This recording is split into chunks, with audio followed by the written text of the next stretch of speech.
You know that feeling when you realize you've been living with a stranger? Not the romantic kind of discovery, the gut-wrenching kind. The kind that makes you question every smile, every touch, every whispered, "I love you" in the dark. Sarah Chin knew that feeling intimately now. She sat in their Seattle apartment, the modest two-bedroom in Capitol Hill with the leaky faucet Marcus always promised to fix, staring at her phone. The voicemail icon blinked mockingly. She'd already listened to it 3 times, but some part of her brain refused to accept the words as real. "Sarah, I'm done. I can't do this anymore. I've met someone who actually sees me, who appreciates what I bring to the table. Don't try to contact me. My lawyer will be in touch. I've taken what I'm owed from the savings account. Consider it compensation for wasting 8 years of my life." 8 years. Reduced to a 40-second voicemail. Sarah's hand trembled as she set down the phone. Outside, the Seattle drizzle painted gray streaks across the window. It was 11 p.m. on a Tuesday, and her husband had just left her via voice message like she was some telemarketer he needed to brush off. The rational part of her mind, the part that had built an empire while the world slept, whispered that she should have seen this coming. The late nights Marcus claimed were networking events. The new cologne. The way he'd stopped asking about her day months ago. His eyes glazing over whenever she tried to share the small, careful details of her supposedly mundane life as a freelance consultant. But the human part, the part that had genuinely loved this man, felt like it was drowning. Her phone buzzed. A text from her bank. Asterisk unusual activity detected on joint savings account 8472. Available balance $3,247.89. Sarah's breath caught. That account had held $280 million yesterday. She actually laughed. A sharp, broken sound that echoed in the empty apartment. Marcus had always handled their personal finances, insisted on it really, while she maintained her little work accounts separately. He had no idea those work accounts controlled Datacore Industries, the $4.5 trillion tech conglomerate that owned everything from cloud infrastructure to AI research labs to the very devices people use to betray each other.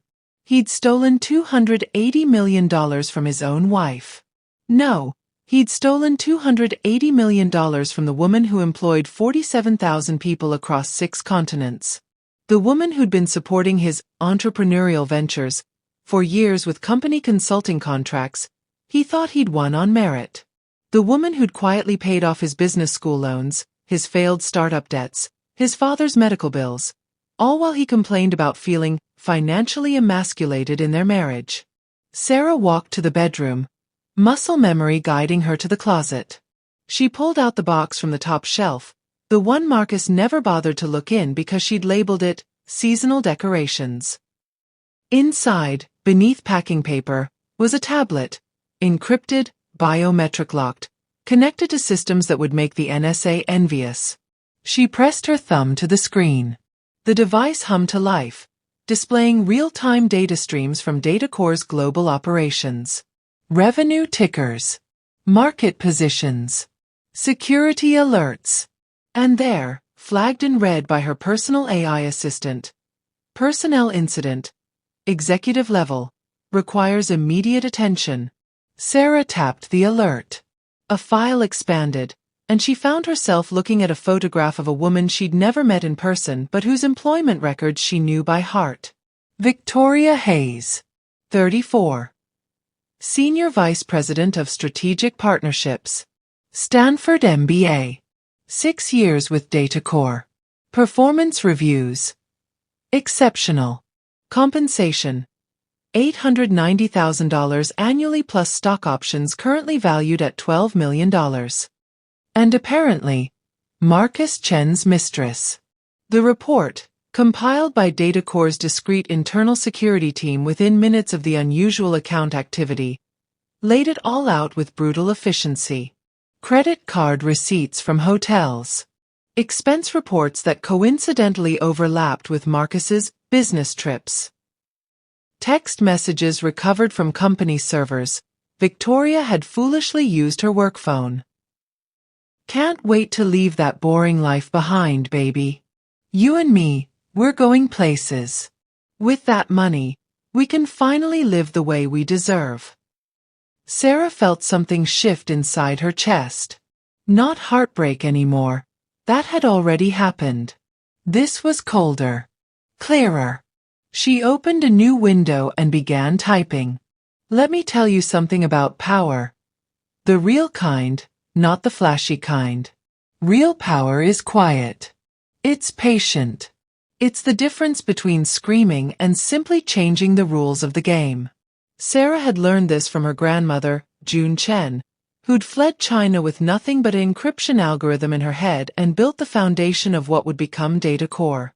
June had taught Sarah to hide her brilliance, to let men underestimate her, to build empires in the shadows while the world looked elsewhere. A woman who shows her full hand, June used to say, gives away her only advantage. So Sarah had hidden. Even from Marcus. Especially from Marcus. She'd met him at a coffee shop 8 years ago. She was working on code at a corner table. He was networking aggressively with anyone who looked successful. He'd approached her with that golden retriever energy, all charm and ambition and dreams bigger than his resume. She'd been charmed by his optimism, his belief that hard work and personality could overcome anything. She'd fallen in love with his hope. What she hadn't realized was that his hope was entirely self-centered, that his ambition had no room for anyone else's quiet accomplishments, that his love was conditional on feeling superior. The signs had been there. The way he'd introduce her as just a consultant, with that slight dismissive edge. How he'd mansplain her own industry to her at parties. The time he'd actually suggested she could be his assistant when his next big thing took off. She'd told herself he didn't mean it that way. That he was just processing his own insecurities. That love meant patience. But here's the thing about patience. It has an expiration date. The next morning, Sarah went to work. Not to the apartment's second bedroom that Marcus thought was her home office. To Datacore headquarters, the gleaming 80-story tower in downtown Seattle that Marcus had once pointed to during a waterfront walk, saying, "Someday, babe, I'm going to have an office in that building." He'd had no idea his wife owned it. Sarah entered through the private executive entrance, bypassing the main lobby where hundreds of employees swiped badges beneath the subtle logo that had been her grandmother's design. She took the dedicated elevator to the 80th floor, where only 5 people in the world had clearance. Her assistant, Margaret, looked up from her desk with concern etched across her face. "Mrs. Chen I heard about." "It's Miss Chen now," Sarah said quietly. "Or just Sarah." "And yes, I'm aware." Margaret handed her a coffee, perfectly prepared, as always, and a tablet. "Legal, finance, and security are standing by. I've cleared your morning." Sarah nodded, grateful for Margaret's efficiency. The woman had been June Chen's assistant and had transitioned to Sarah when June passed 5 years ago. Margaret knew everything, said little, and got things done. The executive conference room was already occupied when Sarah entered. Her core team. James Wu, General Counsel, who'd been protecting Datacore's interests for 15 years. Patricia Morrison, CFO, whose forensic accounting skills had uncovered 3 major fraud attempts before they'd cost the company a dime. And Michael Torres, Head of Security, former FBI, current keeper of Datacore's considerable secrets. They stood when she entered. Not because she demanded it, she'd never demanded it, but because they respected her. "Sit," Sarah said, taking her place at the head of the table. "I assume you've all been briefed?" "We have," James said carefully. "And I want to say, on behalf of all of us, we're deeply sorry for what you're going through personally. But professionally." He slid a folder across the table. "We need to discuss Victoria Hayes." Sarah opened the folder. Inside were documents she'd already reviewed on her personal tablet, but seeing them printed, official, made them more real somehow. Victoria Hayes had violated 17 separate clauses in her employment contract. Using company resources for personal matters. Unauthorized access to executive financial data. She'd been digging to see how much Marcus might be worth. And, most damningly, industrial espionage. She's been feeding information to Harrison Tech, Patricia said, her voice tight with anger. Minor stuff, nothing that's damaged us yet, but she's been building a relationship with their VP of acquisitions for 6 months. We think she was planning to jump ship, possibly taking clients with her. And my husband? Sarah asked. Michael cleared his throat.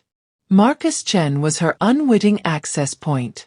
She cultivated the relationship specifically because of his connection to you, though our assessment is that he genuinely doesn't know who you are. She was planning to use him to get closer to Datacorp's leadership. Probably figured he'd eventually introduce her to his wife, the consultant, who might have connections. Sarah felt a hysterical laugh bubble up. Victoria had been using Marcus to get to Sarah, not realizing they were the same person. The irony was exquisite. The money, she asked. Transferred to an account in both their names, Patricia said. They used it to purchase a property in Medina, waterfront, $35 million, and invested another $50 million in a startup Marcus is apparently founding with Victoria's industry connections. The remaining $195 million is in various accounts and assets. All traceable. All recoverable. Timeline for recovery? If you want it loud, we can have it frozen by end of business today. If you want it quiet. Patricia smiled thinly. I can make it disappear from their accounts gradually. They'll think they're spending it until suddenly, there's nothing left.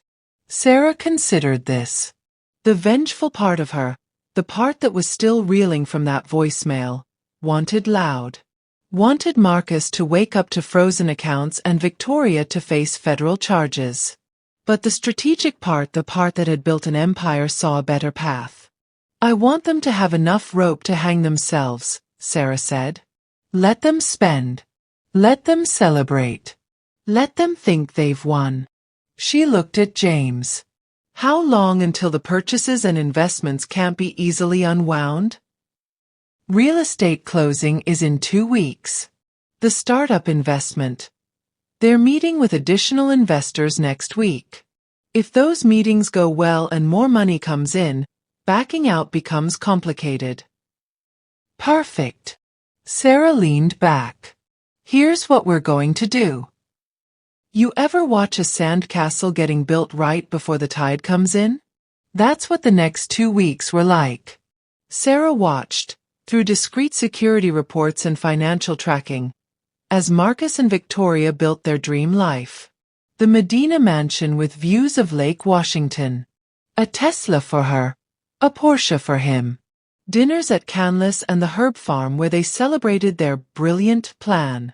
She watched Victoria quit Datacorp via email, giving 2 weeks' notice but barely showing up, clearly convinced she was untouchable now. Watched Marcus pitch his startup to investors, using contacts Victoria provided, promising revolutionary AI solutions, based on research Sarah's teams had actually developed. She watched them be happy. And she planned.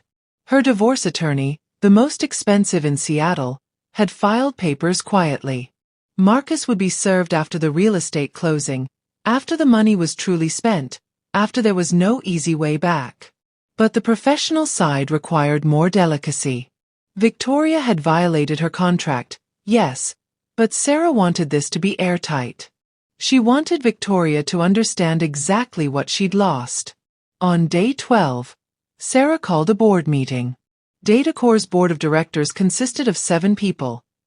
Sarah, for external investors who'd bought in during the early growth phase, and 2 executives, the CFO and CTO. They met quarterly, but Sarah could convene them whenever necessary. This was necessary. Ladies and gentlemen, Sarah began, her voice steady as she stood before the assembled power players. We have a personnel and security issue that requires immediate action. Victoria Hayes, Senior Vice President of Strategic Partnerships, has violated her employment contract and engaged in corporate espionage. She presented the evidence methodically. The stolen data. The Harrison Tech connection. The violation of company policies. She didn't mention Marcus. That was personal, and Sarah had learned long ago to keep personal and professional separate, even when they catastrophically overlapped.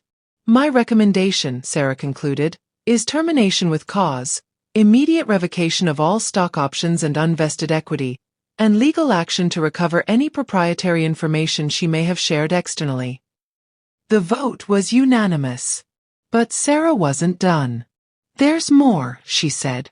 Victoria Hayes was feeding information to Harrison Tech.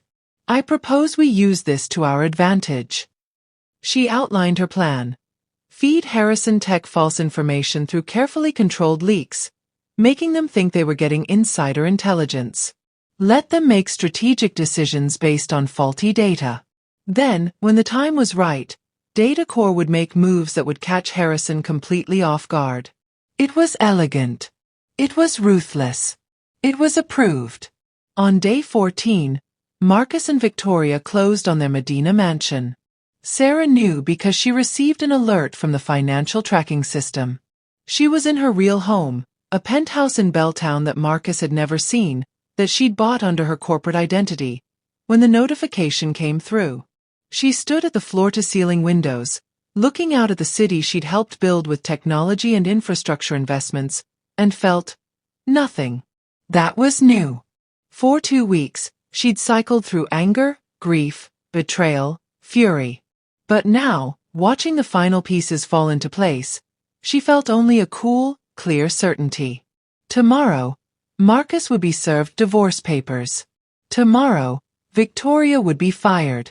Tomorrow, their perfect new life would begin to crack.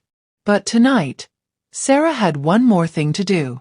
She opened her laptop and navigated to a private server, one she'd set up years ago for a purpose she'd hoped never to use. Inside was a video file, her testimony, her truth, recorded and encrypted. In it she explained everything. Who she really was. How she'd built Data Corps from her grandmother's foundation. Why she'd hidden it from Marcus. The hope she'd had that he might love her for herself, not for what she could provide. The video was addressed to no one and everyone. It was her insurance policy, her explanation, her goodbye to the woman she'd been.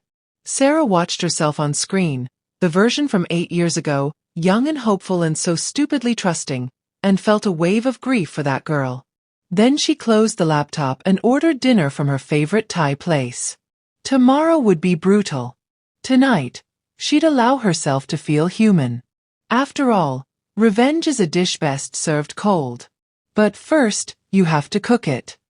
Friday morning arrived with the kind of crisp Seattle sunshine that makes you believe in new beginnings.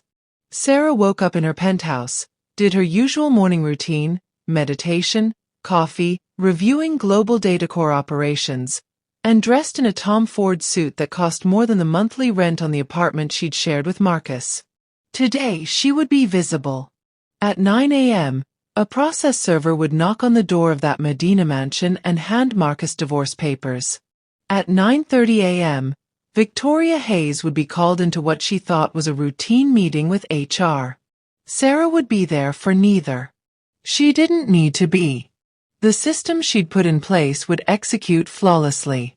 But she would be at Data Corps, in her office, doing what she did best, building the future. Let me tell you what most people don't understand about revenge. It's not about making someone suffer. That's just cruelty wearing a fancy name. Real revenge, the kind that changes you, is about revealing truth. It's about showing someone exactly who they are, what they've lost, and ensuring they understand that every consequence was a choice they made. Sarah wasn't interested in making Marcus and Victoria suffer. She was interested in making them see. Marcus Chen was having the best morning of his life. He woke up in his new mansion, not some cramped apartment, with Victoria wrapped around him like a promise. Through the bedroom's panoramic windows, he could see Lake Washington sparkling in the morning light. His Porsche was in the garage. His startup had 3 investor meetings scheduled for next week. He'd escaped. He'd won. Sarah had been fine, of course.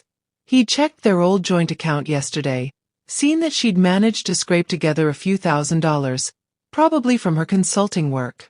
She'd survive. She always landed on her feet, quiet little Sarah with her computer work and her boring routines. Victoria stirred beside him. "Morning, baby," she purred. "What time is the furniture delivery?" 10, Marcus said, kissing her shoulder. "But first, coffee on our dock?" "Our dock," Victoria laughed. "God, I love the sound of that." They were in the kitchen, gleaming marble countertops, top-of-the-line appliances, when the doorbell rang. Marcus frowned. "Furniture's early." He opened the door to find a middle-aged man in a suit holding a manila envelope. "Marcus Chen." "That's me. You've been served." The man handed him the envelope and walked away. Marcus stood there, confused, as Victoria came up behind him. "What is it?" He opened the envelope. Inside were divorce papers, filed by Sarah Chen's attorney, Whitmore and Associates, the firm that represented tech billionaires and celebrities. "What the hell?" Marcus flipped through the pages. "She hired Whitmore? How is she affording?" He stopped.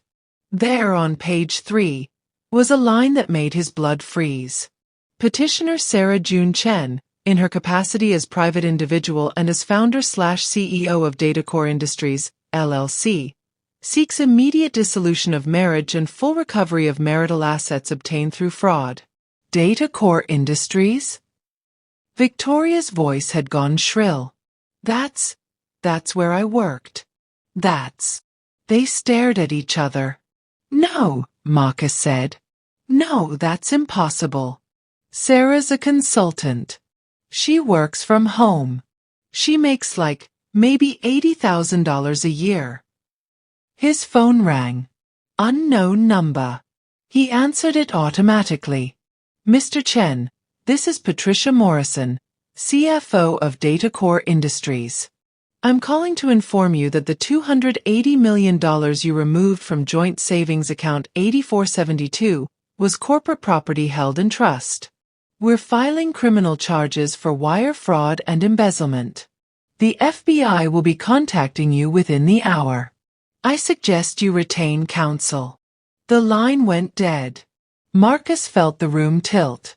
"Victoria, tell me you didn't know. Tell me your company wasn't." "I didn't know." Victoria's face had gone white. "I thought she was she was always so quiet, so ordinary." Marcus's phone rang again. His lawyer. Then again. His mother. Then again. A number with a 202 area code. Washington, D.C. He didn't answer any of them. He just stood there, holding divorce papers from his wife, staring at the name he'd lived with for 8 years like he'd never seen it before. Sarah June Chen. June. As in June Chen, founder of Datacore. As in Sarah's grandmother, whose funeral he'd attended 5 years ago, bored out of his mind while tech luminaries gave speeches about her brilliance. "Oh my God," he whispered. She inherited it. Sarah inherited the whole thing. And he'd left her via voicemail. After stealing $280 million. To run off with one of her employees. Victoria Hayes's morning went differently, but ended at the same place. She arrived at Datacore at 9:15 a.m., she was still technically employed for another 3 days, and found a meeting invitation on her calendar. Exit interview, conference room 12B, 9:30 a.m. She wasn't concerned. Exit interviews were standard. She'd already mentally checked out, already spent her stock options in her mind. They'd vest next month, $12 million that would set her up for life. Conference room 12B was on the executive level, which was odd, but maybe they were being thorough. Victoria took the elevator up, thinking about the furniture being delivered to the mansion, about the investor meetings next week, about how perfectly everything had worked out. She opened the conference room door. Inside were 4 people. James Wu, the general counsel she'd met twice. Patricia Morrison, the CFO she'd seen at company meetings. Michael Torres, head of security, who made her nervous. And Margaret, the executive assistant who'd worked for June Chen and now worked for. "Miss Hayes, please sit," James said.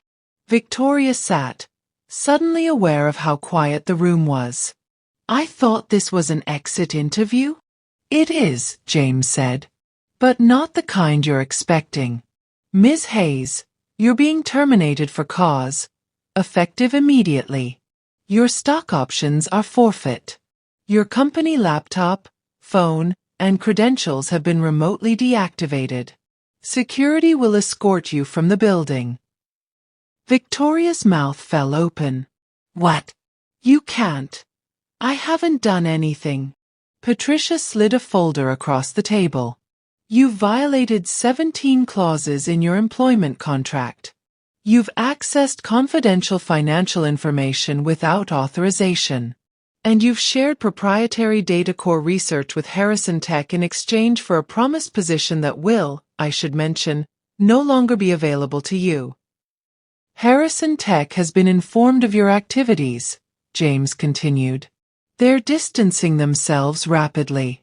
In fact, they've agreed to cooperate with our internal investigation in exchange for us not pursuing legal action against them." Victoria felt panic rising. "I want to speak to my boss." "I want to speak to." "To whom?" a new voice said. The door opened, and a woman walked in. She was Asian, early 30s, wearing a suit that probably cost more than Victoria's car. Her hair was pulled back in a simple ponytail. She had dark eyes that seemed to see through everything. Victoria had never seen her before in her life. "I'm Sarah Chen," the woman said quietly, taking a seat at the head of the table. "Founder and CEO of Data Core Industries. I'm also the person whose husband you've been sleeping with for the past 7 months." The room spun. Victoria gripped the edge of the table. You're Sarah? Marcus's wife, Sarah?" "Soon-to-be ex-wife," Sarah said. Her voice was calm, almost gentle. It was terrifying. "I want you to understand something, Victoria. I don't care that you slept with my husband. I truly don't. Marcus made his choices, you made yours. What I care about is that you used my company, my resources, my employees to facilitate corporate espionage. You stole from me professionally while helping my husband steal from me personally." "I didn't know." Victoria's voice cracked. "I swear, I had no idea you were." "That's the problem, isn't it?" Sarah leaned forward. "You didn't know me. Neither did Marcus. I was invisible to both of you. Just a quiet, boring wife who could be discarded via voicemail. Just another employee in a building full of them." She paused. "Do you know what I've built here, Victoria? Data Core employs 47,000 people. We provide cloud infrastructure for 70% of Fortune 500 companies. We're pioneering AI research that will reshape how humans interact with technology. And I did all of it while my husband complained about feeling emasculated by his marriage to me." Victoria couldn't speak, couldn't breathe. "You're fired," Sarah said simply. "Your stock options are gone. The startup you and Marcus were planning. We've contacted every investor on your list and shared your employment termination and the reasons for it. No one will touch it. The mansion you bought will be seized as proceeds of fraud. And Marcus? Well, Marcus will be dealing with federal charges." Sarah stood. "But here's what I want you to take from this, Victoria. You didn't lose because you weren't smart enough or ambitious enough. You lost because you were cruel. Because you saw someone you thought was beneath you and decided that made it okay to take everything from her. That was your mistake. She walked to the door, then paused. Oh, and Victoria? That $12 million in stock options you were counting on? I'm donating an equivalent amount to a women's shelter in your name. They help people who've been betrayed and left with nothing. Sarah's smile was small and sharp. I thought it was appropriate. Here's what happened next, and I'm going to tell you this part straight because the details matter. Marcus was arrested 3 days later. The FBI doesn't play around with wire fraud involving hundreds of millions of dollars. His bail was set at $5 million. Money he no longer had access to, since every account had been frozen. He spent 2 nights in jail before his mother mortgaged her house to get him out. Victoria filed for unemployment. It was denied. Termination for cause. She tried to leverage her network, but word had spread fast in tech circles. The woman who'd stolen from DataCore and slept with the CEO's husband? Toxic. Untouchable. The mansion went into foreclosure. The cars were repossessed. The startup collapsed before it launched. Marcus's lawyer explained patiently that his best option was to plead guilty and cooperate.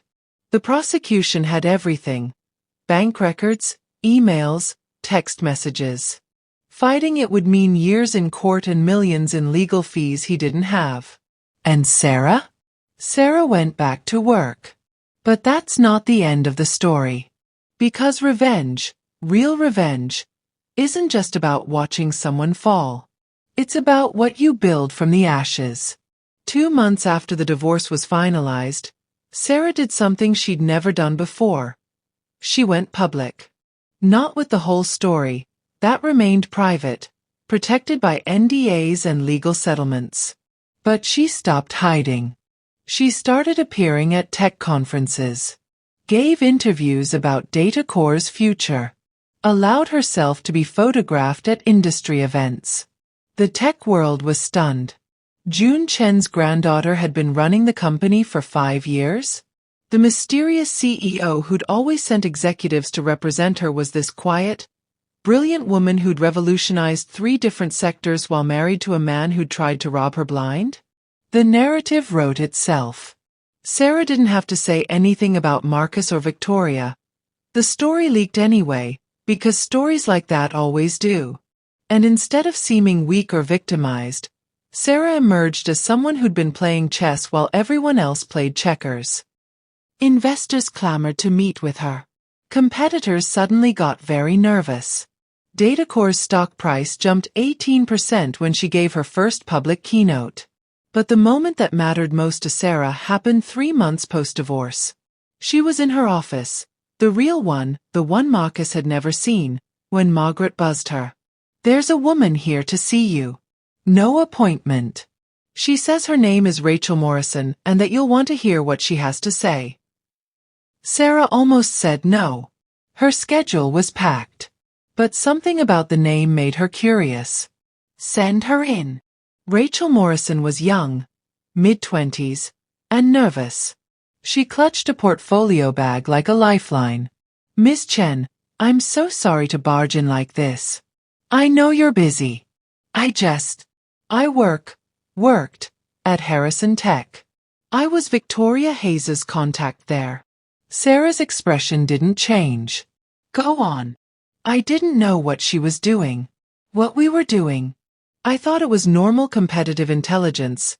Not corporate espionage. When your legal team contacted my company, I was horrified. Rachel took a breath. I've spent the last 2 months documenting everything I know about Harrison Tech's actual vulnerabilities and competitive weaknesses. I want to give it to you. No payment, no job request. Just, it's the right thing to do. Sarah studied the young woman. Saw genuine remorse. Genuine courage. It took guts to walk into the office of someone you'd wronged, even unknowingly. Sit down, Sarah said. They talked for an hour. Rachel was brilliant, A Stanford grad who'd been misled by a boss who'd promised her advancement in exchange for ethical compromises. She reminded Sarah of herself at that age. Full of hope and ambition, but lacking the experience to spot when someone was using her. At the end of the conversation, Sarah made a decision. Rachel, I'm going to offer you a job. Not because of the information. We don't operate that way. But because I think you have potential and integrity, and those are rare. You'll start in our ethics compliance division. You'll help us build better systems to prevent what happened to you from happening to our employees. Interested? Rachel's eyes filled with tears. Yes. God, yes. Thank you. After Rachel left, Sarah sat alone in her office and realized something. She wasn't angry anymore. Not at Marcus, who'd pleaded guilty and would serve 18 months in a minimum security facility before rebuilding his life somewhere far from Seattle. Not at Victoria, who'd moved back to her hometown in Ohio and taken a job at her father's insurance company. Not even at herself, for the years she'd hidden who she was. She was just free. You want to know how this story ends? Really ends? 6 months after the divorce, Sarah was keynoting a tech conference in San Francisco. Thousands of people in attendance. Cameras everywhere. The weight of her grandmother's legacy and her own accomplishments sitting comfortably on her shoulders. Backstage, before she went on, Margaret handed her a letter. This arrived at the office yesterday. I thought you should read it before you go on. The handwriting was familiar. Marcus. Sarah. I don't expect you to forgive me. I don't deserve it. But I need you to know that I see now what I couldn't see then. You were never the problem. I was. I spent 8 years married to someone extraordinary and convinced myself I was settling. I was so focused on what I thought I deserved that I never appreciated what I had. You supported my dreams while building an empire, and I repaid you with betrayal and theft. I'm not asking for anything. I just wanted you to know that I understand now. I see you. I'm sorry it took losing everything to open my eyes. I hope you find someone who sees you from the start. Who loves you for all the things I was too blind and selfish to appreciate. I hope you're happy. Marcus. Sarah folded the letter carefully and slipped it into her pocket. You okay? Margaret asked. Yeah, Sarah said. And she meant it. I'm good. She walked onto that stage to thunderous applause. Looked out at thousands of faces. Employees, competitors, journalists, innovators who'd built their companies on datacore's infrastructure. And she spoke. Not about Marcus or Victoria or betrayal. She spoke about her grandmother. About building things that last. About the power of being underestimated and the strength it takes to stay hidden when you could be visible. My grandmother used to say that the best foundation is the one nobody sees, Sarah told the audience. It holds up everything, but nobody photographs it or celebrates it. For years I tried to be that foundation. Invisible. Supporting. Silent. She paused, letting the moment breathe. But I've learned something. Being invisible is only powerful if it's a choice. If you're hiding because you're afraid or because someone made you feel small, that's not strategy, that's survival. And I'm done just surviving. The applause was deafening. After the keynote, after the networking and the meetings and the hundreds of business cards pressed into her hand, Sarah returned to her hotel room. She stood at the window, looking out at San Francisco's glittering skyline, and called her mother. Hi, Mom. Sarah. I watched the live stream. You were magnificent. Thanks. Sarah smiled. Hey, remember how you always wanted me to take a vacation? Don't tell me you're actually going to do it? I'm thinking about it. Maybe Southeast Asia. Grandmother's birthplace. I'd like to see where we came from. Her mother was quiet for a moment. She'd be proud of you, sweetheart. Not for the company or the success. For knowing when to fight and when to walk away. After they hung up, Sarah opened her laptop one last time. She navigated to that private server, to the video testimony she'd recorded months ago in a moment of grief and rage. She watched herself, that heartbroken version from the worst night of her life, and felt a wave of compassion for that woman. Then she deleted the file. She didn't need insurance policies anymore. Didn't need explanations or justifications. She had built an empire while the world slept. Had survived betrayal and emerged stronger. Had learned that being seen was a gift you gave yourself, not something you waited for someone else to grant you. And tomorrow, she'd start building whatever came next. The end.